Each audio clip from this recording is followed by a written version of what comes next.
देश में चुनाव का परचम इस समय जोरों पर है। सभी राजनीतिक दल अपने अपने हिसाब से चुनाव प्रचार कर रहे हैं और मतदाताओं को अपने पक्ष में रिझाने के लिए लगे हुए हैं।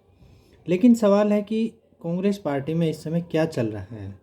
आयाराम गयाराम की राजनीति इस समय हावी है, चरम पर है। कांग्रेसी नेता एक से एक जो लंबे समय तक कांग्रेस में थे वो अपनी आस्था बदल रहे हैं और भाजपा में जा रहे हैं। अभी की अगर हम बात करें तो कांग्रेस प्रवक्ता गौरव वल्लभ, पूर्व बॉक्सर विजेंदर सिंह और मुंबई से एक मुखर प्रवक्ता संजय निरुपम इस समय उन्होंने भी कांग्रेस पार्टी को छोड़ दिया है।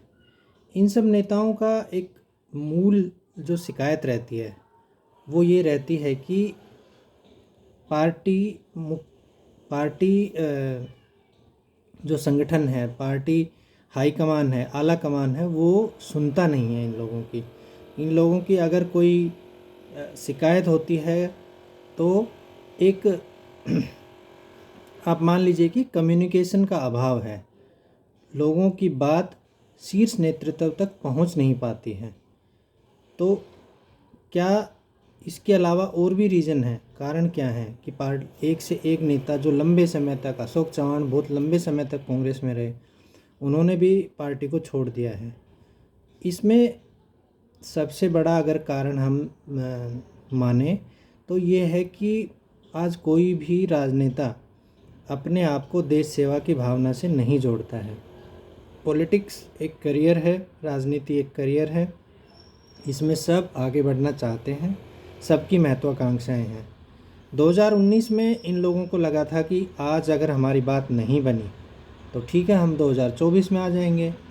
2024 में आज जिस तरह से मोदी जी काम कर रहे हैं, जिस तरह से उनकी परियोजनाएं काम कर रही हैं, जिस तरह से पूरे विश्व में भारत का डंका बज रहा है, तो इन लोगों को लगता है कि 2024 तो क्या 29 में भी इनको कोई संभावना नहीं दिख रही है। इसलिए ये नेता छोड़ कर जा रहे हैं। एक तो दो महत्वपूर्ण कारण ये हैं कि लैक ऑफ कम्युनिकेशन, अर्थात कोई भी नेता कार्यकर्ता अपनी बात शीर्ष नेतृत्व तक पहुंचा नहीं पा रहा है। दूसरी बात कि इन नेताओं के अंदर वो कॉन्फिडेंस नहीं है, वो आशा व किरण की उम्मीद नहीं है कि आने वाले समय में पार्टी कुछ अच्छा कर पाएगी जिससे कि इनके करियर को ऊंची दिशा मिले और ये अपने क्षेत्र में थोड़ा आगे बढ़ पाए हैं। इस वजह से ये लोग बार बार पार्टी छोड़ रहे हैं। तीसरा इसमें सबसे बड़ा जो कारण नज़र आता है वो है देश व जनता के मूल मुद्दों से कांग्रेस का हट जाना। इस समय कांग्रेस जो भी मुद्दे उठा रही है वह किसी भी तरह से जनता से जुड़े हुए मुद्दे नहीं हैं। कल ही कांग्रेस ने अपना घोषणा पत्र जारी किया, उसमें वो सब वादे किए गए हैं जो एक तरह से दूर की कौड़ी नज़र आते हैं। उसके लिए देश का खजाना न केवल खाली होगा बल्कि देश एक दिवालिया होने की कगार पर भी आ सकता है। ऐसे ऐसे वादे कांग्रेस ने अपने चुनावी घोषणा पत्र में करे हैं। तो ये सब बातें कांग्रेस को जनता से दूर ले जाने का काम कर रही हैं। उनका एक मुख्य चुनावी मुद्दा जिस पर वो फोकस करना चाहते हैं वो है ओबीसी की राजनीति और जातिवादी जनगणना। इस मुद्दे को 2023 दिसंबर में जो 3 राज्यों में चुनाव हुए थे, उन राज्यों ने पूरी तरह से इन मुद्दों को नकार दिया है कि देश में ये मुद्दे आज राज्यों के स्तर पर भी नहीं हैं।